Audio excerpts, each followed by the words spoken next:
Third important thing is you need to learn the dealing with men. Where there are men sitting, you need not discuss your chit-chat issues or chit-chat things. Because what you see at that moment is those men, they are also pleasantly enjoying your talk. You say, I'm not talking to him, but I'm talking to another female colleague of mine and I'm telling her, Kal main gayi thi park mein walk karne. Then we went to the coffee place and their coffee is so good. And I make excellent coffee. You don't have to talk about such things in front when you know that men would also be listening to those talks. You have to be careful over there. You have to have minimum interaction with men. You have to minimize all those areas. It should be yes, no, limited talk, and keep rehearsing and practicing it. Because we have all these warnings. Let's look at whale fact number 3. The mahram relatives. Why did I call it mahram relatives? These are our cousins. The childhood buddies. Chao, chao, chao, bhen bhai. From our childhood time, our parents told us, you are brothers and sisters. Sometimes you're living in a bigger, large, joint family system. You have been raised together. You have been sharing secrets together. You have been playing together. And suddenly one day you realize, no, he's a non-mahram. He's a non-mahram. And you don't know how to explain it to him. That I can't interact with you at the same level now. This is a big challenge. Why? Because we are relaxed with them. They are young. They have desires. And there are no barriers. I mean, you want to go out to the market, your mom says, jao, chacha ke bete ko, taya ke bete ko, phupho ke bete ko, mamu ke bete ko, khala ke bete ko le jao. And he is also looking for that opportunity. You also enjoy with him. मैं भाई कहती हूँ लेकिन पता नहीं अच्छे बहुत लगते हैं. The way I can communicate with him, can't communicate with anyone else. It's like a different level.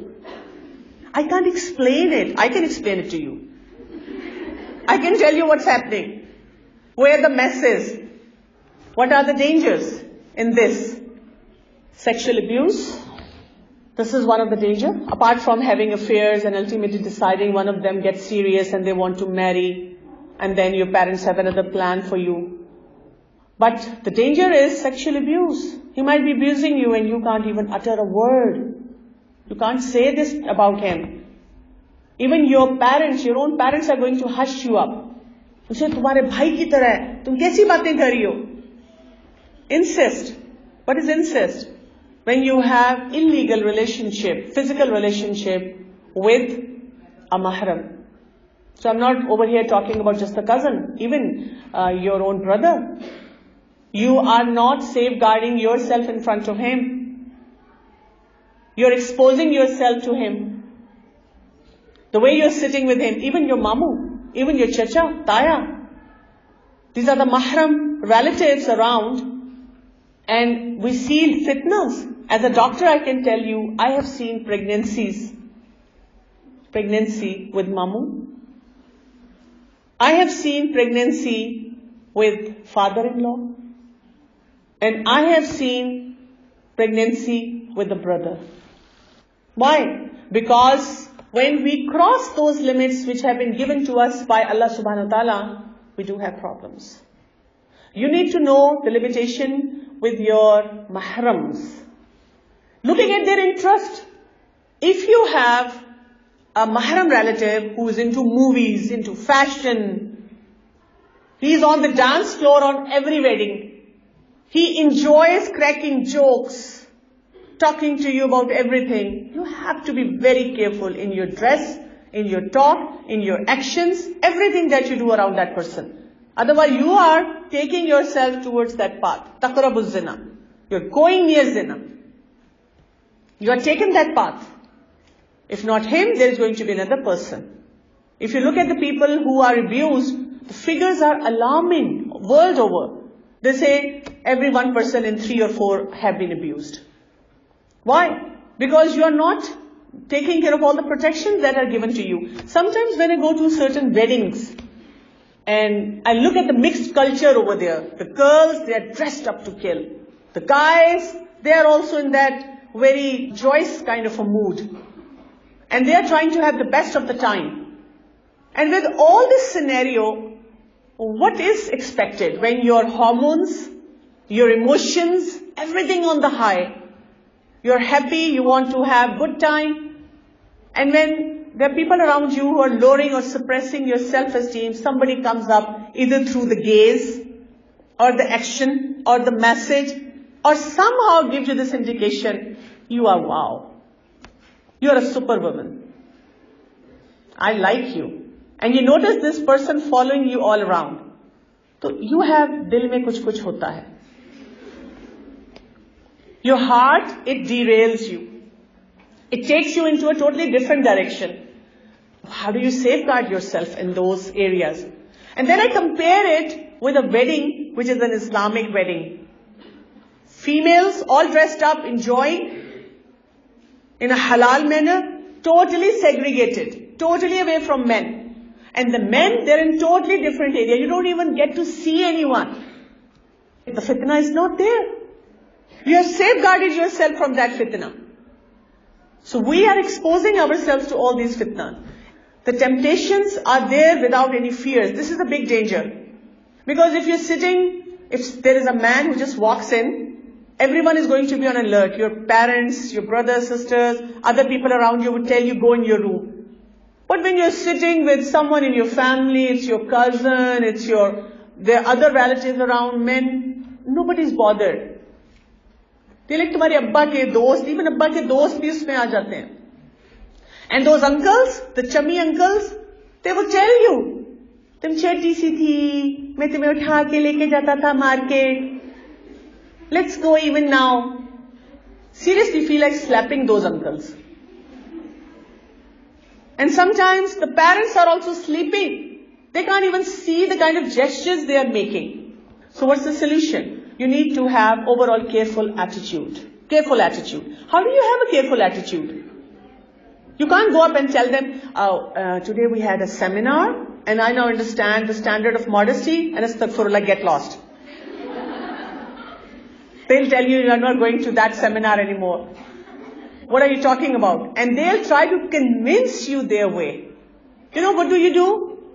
You need to be a smart person. You gradually withdraw. Gradually withdraw. And if somebody comes up and says, you have changed, and you look up at them and say, Acha, nahi, koi nahi. Because the moment you start giving them explanation, they trap you. They trap you into another big logic of theirs. So what you have to do is, immediately tell them, it's okay, it's fine.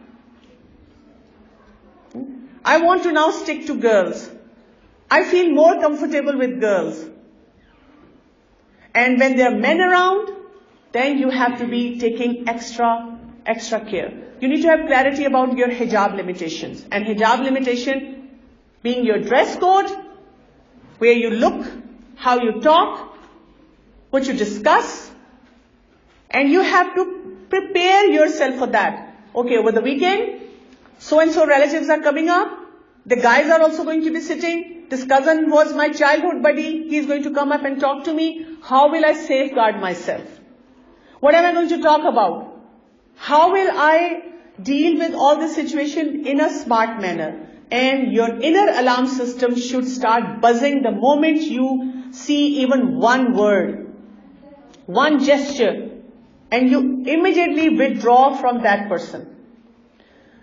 And the last of all, I would talk about these unspoken desires, these desires which surge up inside us. Quickly go over it. There was a study from a university for the 607 students, and we can come up with a lot of other studies as well. They say the desires depend upon the social norms. What is socially accepted, people also accept that. There is nothing wrong with that. That is why it is important to have a culture of haya. Because if you have a culture of haya, then everyone will go on high alert if something is going immodest. Second, you also try to understand if you're an introvert or an extrovert. Because people who are introvert, they're not able to tame their desires, take them at a higher level, what will happen to them? They will go into all those perversions with themselves. Like pornography, sexually playing with your own self, even going into homosexuality, because you are allowed to be with same sex, but you're not allowed to be with opposite sex. And if you're extrovert, then your slogan is going to be "Pyar kiya to darna kya." You're like, I'm the bold and the beautiful. You're making these open declarations on the social media as well as on all the platforms. Through your dress, body language, the way you talk, the way you interact with men. So men and women, they say sometimes they have different preferences depending upon their background and their ideologies, and sometimes they don't. Need for love is very important. And also low self-esteem. If you have a low self-esteem, you don't like yourself, and then you have always felt nobody loved you in your family, took care of you. It might be right, it might not be right. Sometimes parents are doing a lot for us, but we don't recognize it. Or sometimes even parents have their own level of issues that they're struggling with. So they're not able to give that due time and love to the kids. So when you have a love gap, that's when you fall into all these issues. And when you have desires, it starts with fantasizing. People start with fantasies. You can have a positive fantasy where you say, I'm going to be a daya. This is where I see myself as a strong Muslimah. But you can have a negative way of fantasizing in which what you do is you indulge into filthy thoughts. And the consequence is you go into that evil habit of self-gratification. The moment you have this desire, either you fulfill it through a movie or a song, or you keep heading towards porn, or you move ahead through some haram act. So that is why the aggravating factors we find out for this fantasizing is when you're casting those filthy gazes at the non-mahram. And it has become so easy. Because maybe when you're standing over here or you're in the public places, you keep your gaze lower towards men. But when you're on your social media, in front of your screen, and you're looking at him and you're like, hi, ये अच्छा लग रहा है, ये वाली picture थी, ये अच्छी है, इसमें कैसा लग रहा है? And we're stalking those people. So we need to be careful. Watching porn, and they say porn starts with addiction to screens. And yes, today I realized porn just doesn't start with addiction to screens. They start with when we don't lower the gaze. That's an important thing to understand. And then the porn magazines or reading those passages from the books where there are hot scenes.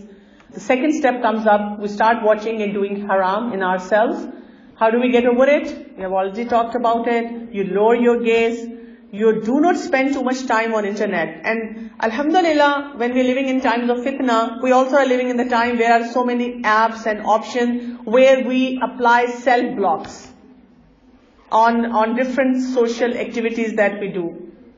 Then try not to be alone unless when it's necessary. This is in particularly for the desires. When somebody comes up and says that when I'm alone, I indulge into something which is inappropriate, then you need to safeguard yourself from being alone. Keep a watch on your company. If you're hanging out with people who are also involved in such activities, they will drag you into it. And you need to adopt a simple lifestyle. By simple, I mean if you're only doing things to please your taste buds and just enjoy things for the sake of it, with no substance, no grounding, solid grounding in it, that's when you land, or your desires, they are always on the simmer. When they're on the simmer, somebody increases the flame and you start boiling. You are hot. And you're looking desperately for places where you satisfy your desires. And that is why Rasulullah ﷺ said, O young men, those among you who can support a wife should marry, for it restrains eyes and preserves one from immorality, but he who cannot afford it should observe fast, for it is a means of controlling the sexual desire. Like a couple of days back, somebody was asking me, I know these couple of young men in my family because I'm a big advocate of early marriages for boys as well as for girls. So somebody came up to me and said to me that I have these men in my family, they're like 27, 28 years old, and they say, let us get done with our career option and then we'll opt for shadi, marriage. But they are very sharif. I said, okay, let me check. Let me check, because Allah subhanahu wa ta'ala has given us desires in this young age. Let me check through a criterion if they are actually following in that domain.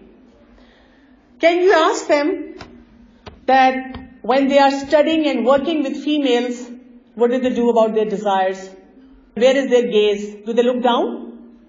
Do they look down when they talk to you and other women in the family? Do they spend more time in masajid with scholars? Do they fast? What do they do for the desires that naturally come to them?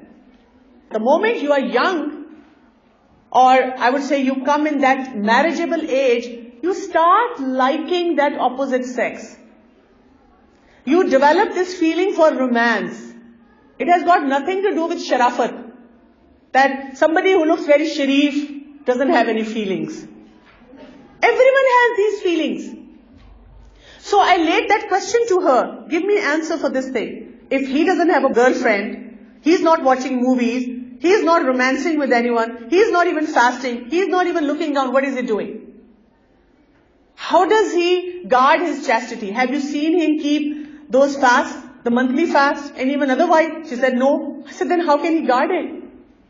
If there is a person who claims to be clean, has to be following the standards which are being given to us by Quran and Sunnah. The answer for this desire is contentment, and it's the opposite side, the other side of the coin, in which what you do is, you either let go of those desires or satisfy them through halal means. And that is why Rasulullah ﷺ said, if you do not feel haya, shame, then do as you like. And for that we have been given these three important things. These things you need to practice in your life. And I'll close down with this. Self-control. Self-control in your life in every area. There's a tasty dish in front of you and you feel that I need to first do some important task and then take a bite from it, you wait for it. And this self-control is going to reflect in your other desires as well. When we finish off from this hall, all of you will have to walk out. See if you have that self-control, that you get up nicely, decently, not eroding other people, not jumping through other people, not pushing other people, being in line and then going out. I have seen it often on the flight. The moment aeroplane lands and it takes another 10-15 minutes for the door to open. The moment it lands and they're constantly announcing, please be seated. But what people are doing, they're opening the cabins and they're pulling out their stuff and they're standing for those 15 minutes. But they can't even go out. It's ridiculous. And they're looking at people like me who are sitting on their seats. Inhone jana nahi hai. They want to keep sitting in the aeroplane. Those people who do not have self-control for small things in their life, their sexual desires will drive them crazy. That is why Allah subhanahu wa ta'ala tells us to do sabr, sabr, sabr. Second is self-discipline. How I present myself publicly. Where I sit, how I sit, what I talk, what I don't talk. I don't call myself stupid. No, you don't have self-discipline. What to say, how to say, when to say, where to say. Learn that. Because the moment you have self-control, your life is going to be disciplined in many areas. Third, then you come to self-purification, the tazkiyah. Small things around you are aligned. You are settled, well-grounded in your personality. And when you're well-grounded in your personality, then the challenges of zina, immodesty, they are always going to be around you, off-shooting around you. You can deal with it. Now you would understand. There will be pop-ups in your head on a certain verse, on a certain thing that you read, you heard, and you go according to that. So understand, at the end, there is nothing wrong. You're a normal person if you have sexual desires crossing your mind. You're a very normal person. But the challenge starts, you have to recognize your triggers. Challenge starts, if you have a desire, how you are taking care of it, in a haram manner or a halal manner.